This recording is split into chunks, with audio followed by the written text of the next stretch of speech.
Right, we're going live now to Otsile Nkadimeng, who is 18 years old, a climate activist. We are talking about Youth Day 2023 under the theme, The Youth Are Not Powerless. And Otsile, good morning to you and welcome to the show. Good morning, and good morning to all of your listeners. Thank you so much for having me. Yes, a young man at the age of 18, and we know the sacrifices that the young people had done on June the 16th, 1976, looking for hope in this country, and more importantly, the great sacrifice that the youth had made at that point in time, so that we enjoy what we say, we enjoy a democracy in this country. Now, we know that there are many youth who are living under very, very difficult circumstances. The country, the economy, there's still so much happening in this country, and many youth actually feel helpless. But you are one who is saying that the youth are not powerless because you yourself have now taken it upon yourself. As an 18-year-old climate activist, and we know the environment, climate is a huge topic. It's a massive topic. It's a hot topic. It's a current topic in the world. And just take us through, obviously, looking at yourself as a young person, your interest in climate and why you have become a climate activist. Uh, Put very simply, I start by recognizing the fact that climate change is a hot topic because we don't really know how to talk about it in South Africa and in many parts of the world.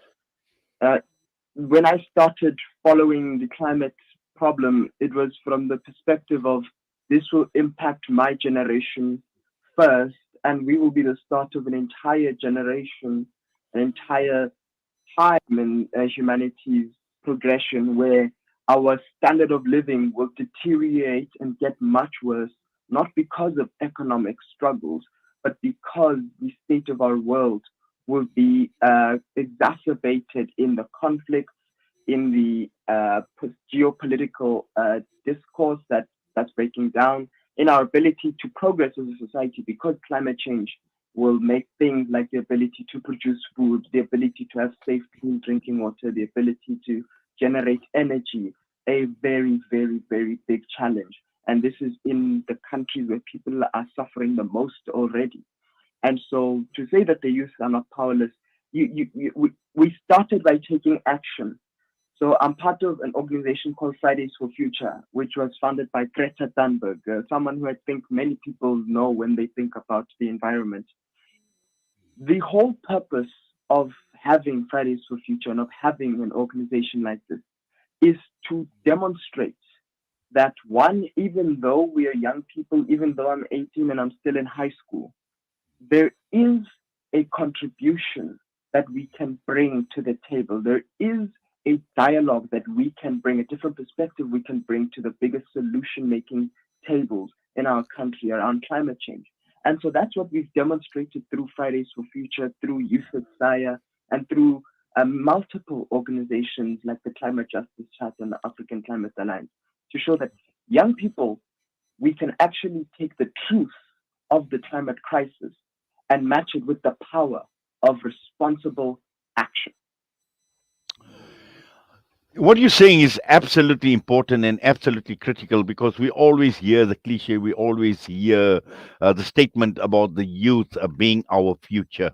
And through people like yourself, Otsile, we are in a good space when see, you think along the lines where you've recognized the fact that climate change is the challenge of our times, and it is your generation. And what you're saying is very, very true. That it is your generation that is suffering or that is going to be impacted negatively as a result of climate change, and this is the reason why you chose to do something about it. Now, someone like yourself, even using your break time at school for climate activism, just give us a bit of a more of an insight into why this is so important to you, and how do you actually use your break time at school to promote climate activism.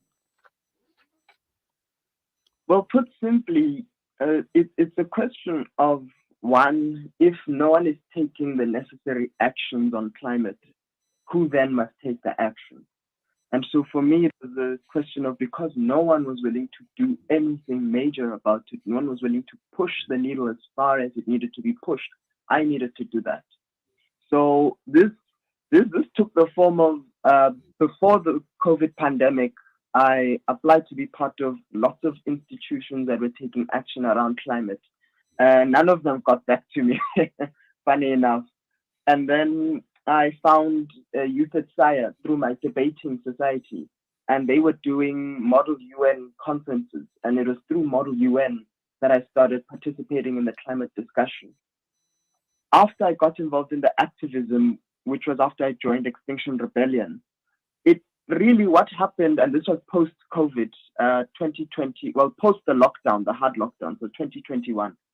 It, I essentially was spending my breaks sending posters around to my friends, trying to get them to go to protest strikes. I spent my time trying to find a space where younger youth like myself, school going youth like myself, could participate in the climate struggle.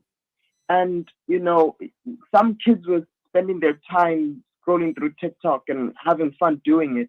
I was more concerned with, after we've completed high school, what will the future we have look like? I mean, everyone here that's enjoying life and enjoying their youth, it's irresponsible for someone who already knows about the climate crisis to not do anything. And so that's why I was comfortable during breaks, having conference calls with friends in other parts of the country, trying to plan a coordinated climate strike. And that's how Sundial, the climate movement I co-founded with a friend, came about. It was literally me walking from my history class to English, which is, if you know my school, JP Boys, my history class is on the other side of the school. So it's 5 minutes, my walk to from history to English. It's literally looked like me during that time having long text chain messages, trying to plan how are we going to do this? How many schools can we get? What's our capacity to actually uh, provide people with the necessary resource and reading material to help coordinate the strike or the protest in their school or the informative assemblies? How can we do this? And that really speaks to what sparks the youth participation in the climate space. Everyone else is in the business, in the climate space, mostly the adults. Everyone else is in the business of trying to work an angle. And that angle is, how can I best serve the interests that align with who the people that benefit me? Because we all know that we live in a country where everyone has an interest. Not necessarily everyone is good or evil, but everyone just has an interest and they're peddling towards it. Young people, we have to, and we do this a lot in the climate space, we have to break through all of that uh, poisonous discourse, and we have to be in the how business. How do we get this done? How do we help the most people, the most affected people? How do we do this all whilst responding to the justice component of the climate struggle? Because climate relates to everything. It relates to everything, and if we neglect that, if we don't respond to that component, we will have solutions for problems, and then those solutions will be redundant in 30 years because the climate crisis would have changed the conditions whereby that solution was viable.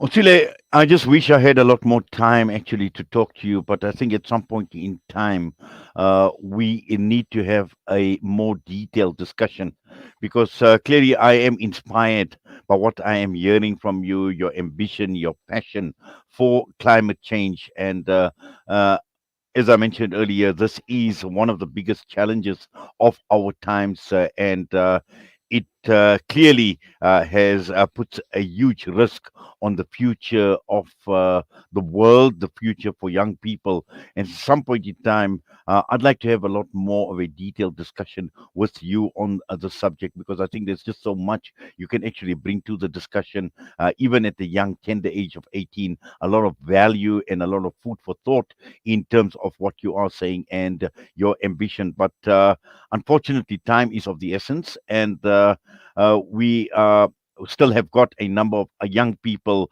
to talk to throughout the entire show.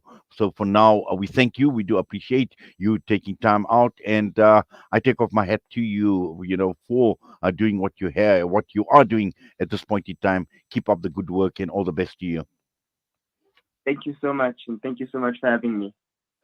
Otsile Nkadimeng was us 18-year-old young school-going person, and his passion for climate activism and doing a wonderful job. And this is exactly what we are showcasing this morning during the first half of the show, at the very least, because it's being Youth Day 2023, and we are going to be showcasing youth who are making an impact and who want change. And what we will do throughout the show, and like we are going to do right now, is we're going to play out a clip, and we're going to try and establish, or we're going to try and get an idea as to what youth think of Youth Day. What do they think of today, June the 16th? As a young woman living in the 21st century, I find Youth Day very important because, in my mind, the youth inspires change. And although change can be scary, it is a very good thing. If we look at all of the equality that we have gained through the protests that the youth have been doing and the change that has brought so much to our world and made it a better place. So Youth Day is very important to me, and I'm using it as a day to celebrate change and celebrating going on and fighting for what we feel is important. Youth Day means nothing to me. Youth Day is a public holiday. I get a day off from work. I get to relax and sleep. To me, Youth Day shows me that there were a time where young people united together to fight against injustice in our country. It also reminds me of the power we have as young people to change the circumstances we find ourselves. Reflect and think about what I'm contributing to my community and also to my country. It serves also as a motivation to keep chasing my dreams and impacting the lives of those around me. Lastly, we should remember those lives that were shattered in order for us to receive the freedom we have today. Today, the youth are in constant struggle. Right now, we are fighting things like unemployment, depression, and anxiety. Let us remember the strength and unity shown by the youth in 1976 as a motivation to fight our modern struggles. Well, those are just some of the thoughts from young people on what do they think about Youth Day, and some obviously recognizing the and appreciating what had taken place on June the 16th, 1976. But again, we see a sense of hopelessness at times creeping in, a sense of despair as to where we are right now, and again, a concern about the youth looking at themselves presently, and also looking ahead at their future. And is there a bright future, or is there a bleak future for the youth that lie ahead? We're going to go for a break. We come back, we'll be joined by Faiza Locke, social entrepreneur, advocate for equality, and founder of Voice of the People.